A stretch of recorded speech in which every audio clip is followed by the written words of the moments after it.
Tov. Okay, so we're continuing our studies. Yesterday we learned that the Har HaBayit, real Har HaBayit, Har HaMoriah, is 500 amma, or 500 amma. An amma is, for argument's sake, approximately 18 inches. So 500 feet by 500 feet is 750 feet by 750 feet. It's not a very big area. It's far, far smaller than what we call today Har HaBayit. And the Rambam's opinion seems very clear that there was an actual wall around Har HaBayit, around the 500 amma, or 500 amma, which means, if we understand the Rambam correctly, or at least if I understand right, that the Kotel, of today is not the wall we're talking about.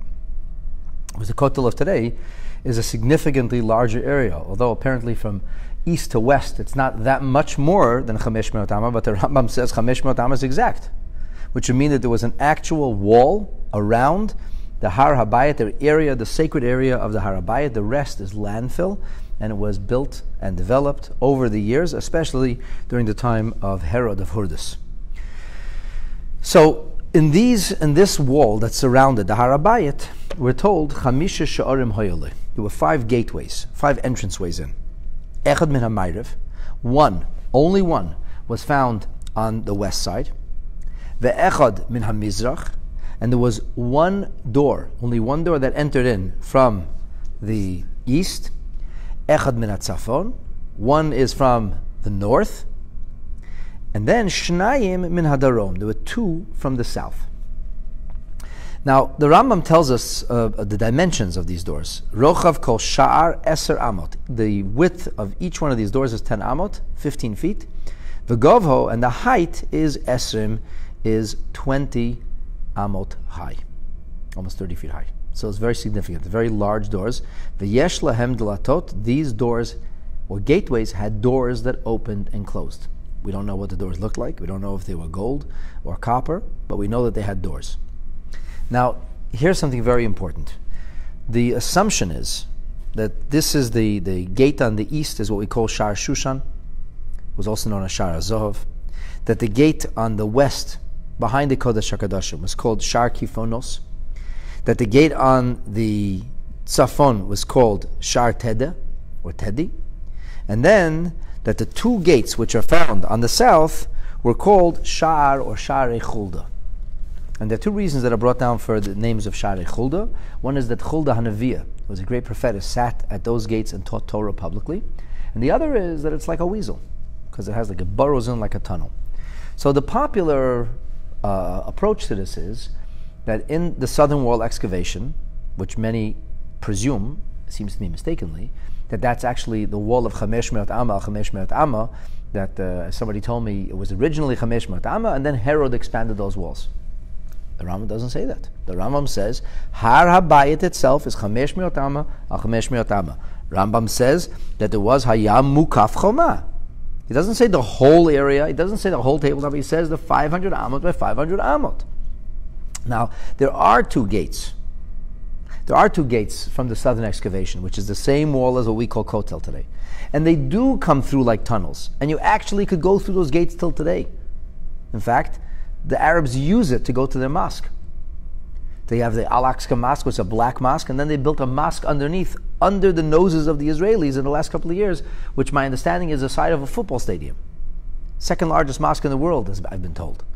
Which they cleared out, they were clearing out 20 tractor trailers of dirt a day. Which actually did us a big favor, because they dumped it outside Yerushalayim. And our archaeologists have found an incredible amount of treasure troves that they never would have been able to dig on the Har HaBayit. But that has nothing to do with Har HaBayit itself. This is the extreme southern area. It's far away from 500 amma. So to me, it seems very strange to call those the Sha'arei Chulda, even if they seem to match the description, because that's not the wall we're talking about. No, others maintain that I'm wrong, and that those are actually the Sha'arei Chulda, and that the Shar Kiponos and the Shar Tede and the Shar Mizrach is actually at the area of what they call the Kotel enclosure today. Here's something interesting. In the east side, there are today, there's like a doorway. Its doorway is stuffed with stones, and there's a cemetery there. And there's the reason they did it, apparently the Arabs did it because they believed, we have this tradition that Eliyahu Hanavi will come through that door in the time of Mashiach. So they put a cemetery there because they figure Eliyahu is a kohen, so he'll never be able to come in over there. And if they block the door, they can stop Mashiach from coming, which is patently ridiculous. The problem, of course, is it doesn't match the dimensions at all. At all. So a friend of mine told me that many years ago there was a elementary school teacher whose passion was the Beit HaMikdash, and every year he would go to Eretz Yisrael and take pictures and pictures and pictures and examine things and look at things.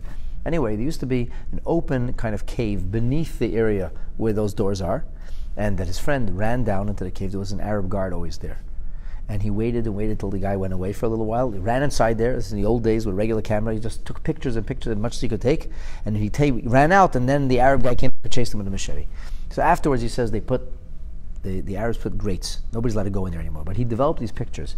And as he developed the pictures, you could see from the bottom of the cave, the rubble, you could see the rising of what seems to be a very large doorway, which seems to indicate that this might be the actual Shar HaMizrach. Of course, the problem that, if you ask me, that I would have with that is, that's not the 500 Amma.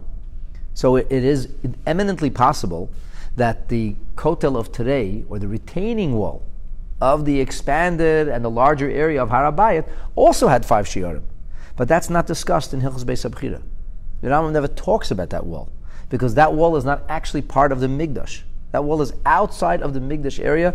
The earliest parts of the actual Mikdash is the wall that rings 500 Amma, 500 cubits and 500 cubits, and there we're learning that there was there were 5 gates. Now, of course, you could ask the question, in Hilchos Beis Habechirah, the Rambam does not talk about the Mishkan. He does not give us any details about the Mishkan Shiloh. He only talks about the second Beit HaMikdash. He doesn't even talk about the first Beit HaMikdash. We do have details about the first Beit HaMikdash. So it seems that Beit HaMikdash, nobody knows what it will look like. The Eretz Hashem will be the first generation to find out when the Beit HaMikdash gets rebuilt. The second Beit HaMikdash, by analyzing it, we are able to extrapolate the basic principles that will be used for the building of the third Beit HaMikdash. And because it's through analysis, we'll have clarity about what the basic principles of the third Beit HaMikdash. So that's why the Rambam is giving us this tiyur, this description of the second Beit HaMikdash, which is to say that there will be a wall of around the 500 Amma, Kotel notwithstanding. Because that's part of the actual Mikdash. The first line of defense, or first line of sacred scrimmage, is the actual area of these 500 by 500 sacred cubits. So that's line A. We learned about the first enclosure and the entrance-ways into it.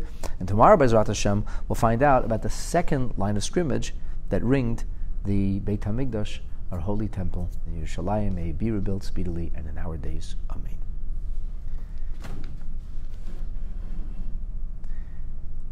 Press the button.